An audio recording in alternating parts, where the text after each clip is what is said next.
I'm in the historic Bullock Hotel. I'm not in room 213. But, chapter 12. Gertrude banged on the call bell, counted to 1, and then hit it 3 more times.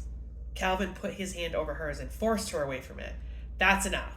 We want to get their attention, not make them run and hide. A familiar face appeared behind the counter. Good morning. It was the first woman they'd talked to, the one who had rescued Genesee from the mean movie star. She smiled at them, but it looked forced. Can I help you? Yes, we're old friends now, and I don't even know your name. Her smile faltered a little. I'm Lalima. Gertrude blinked. She hadn't been expecting that. She wanted to comment on the unique name, but she tried to stay focused. Hi, Lalima. Again, I'm Gertrude, in case you forgot, and I'm here to tell you that you have a guest here who gave me a fake name. Lalima looked at Calvin and then back to Gertrude. She didn't say anything. So, Gertrude said expectantly. So, Lalima repeated. I'm sorry, but maybe she simply didn't want to give you her real name. I mean, it's not illegal to want privacy. She looked mostly at Calvin while she spoke. Gertrude snapped her fingers in front of her face. Hey, over here. I'm the PI. He's just the assistant. Who lives in room 213? Lalima's eyes widened. Why are you interested in that room? Gertrude narrowed her eyes. Was this woman daft? I just told you the woman staying there, a shifty character, won't give me her real name.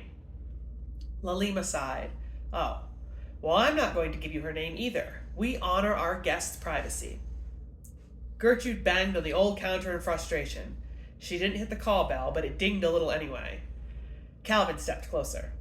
What is the significance of room 213? Oh, it's one where we see a lot of paranormal activity. Gertrude studied the woman. She actually seemed a little scared. What did you see there? Oh, nothing, she hurried to say. Then she laughed nervously. Nothing to worry about. I was just up there cleaning a few months ago, and I swore I heard someone whisper in my ear. She paused. I could feel his breath on my ear. It tickled a little. Well, I'll be. You're not even lying.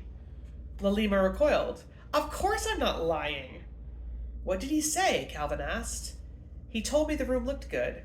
I had just about finished cleaning it, and I stepped back to survey the room, see if I missed anything. And he was just there, and he said, it looks good. Huh, Calvin said. What a kind ghost. She grinned, and her shoulders relaxed. Yes, he is. We don't have any unkind ghosts here. And I'm supposed to say that all the rooms are haunted, which I suppose they are, but that one, well, that's the room where I encountered Seth himself. So I just didn't know if you'd seen something, if that's why you were asking about that room. No, I was asking because you have a suspicious character living there. Lima's smile vanished. Like I said, I can't help you with that. Now, if you'll excuse me, I have some work to do. Gertrude pulled a feather out of her pocket and held it up to her. Does this mean anything to you? Lalima looked at it briefly and then passed it to Gertrude. Should it? I don't know, that's why I asked. She could tell Lalima wasn't interested, so she added, I think it has something to do with the ghost of Bullock, even though she was certain it did not. Her ruse worked. The woman looked closely at the feather. It does look familiar, oddly enough, but I don't know why. She looked at Gertrude again. It's a feather.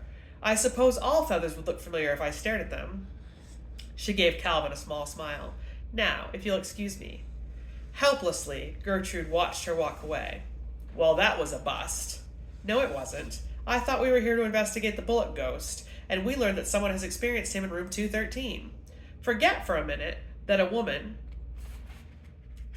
from this century lied about her name. I want to get into that room to look for Seth. Fine.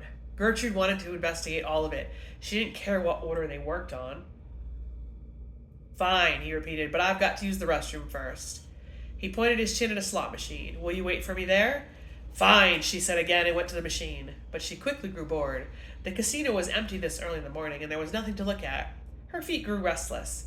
She knew it would take her a while to get up the stairs, so she might as well get a head start. As she reached the second-floor landing, Gertrude discreetly reached into her walker pouch and pulled out a bag of catnip. She didn't know if ghost kitties liked the stuff, but it was worth a shot.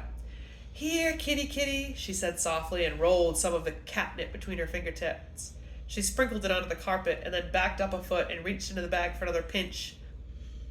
She knew catnip plus carpet was a bad combination, but she didn't think a ghost kitty's claws could do much damage.